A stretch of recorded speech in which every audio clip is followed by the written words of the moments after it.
Switzerland's last civilian execution happened after Swiss voters had already approved a criminal code that would abolish the death penalty. That sounds contradictory, but the reason is simple. The new federal law had been accepted in 1938, yet it would not take effect until January 1, 1942. Until then, the old cantonal laws still applied.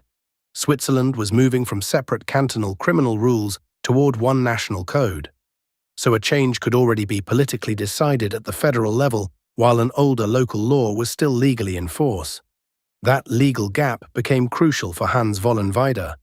He had committed 3 murders and was sentenced to death under the law of Canton Obwalden. There was one unusual practical problem. Obwalden did not have its own guillotine. To carry out the sentence, the canton had to bring a portable guillotine from neighboring Lucerne. The important point is that Obwalden was not ignoring a federal ban already in force. Switzerland had decided to create one unified criminal code, and that code would end the death penalty for civilian crimes. But in 1940, the change had not legally started yet. Obwalden still had the authority to apply its existing criminal law. So on October 18, 1940, Vollenweider was taken from his cell in Sarnen and executed by guillotine. He became the last person put to death under Switzerland's civilian criminal law.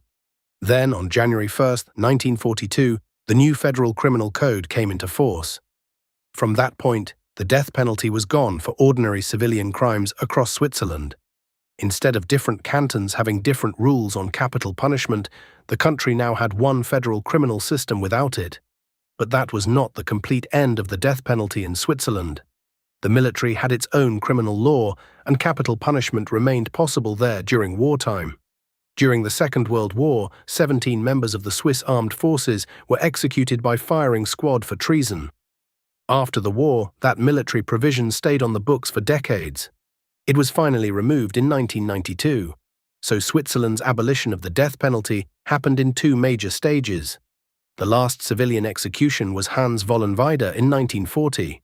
Civilian capital punishment ended when the new criminal code took effect in 1942, but military law kept the death penalty until 1992. That is what makes the story so striking.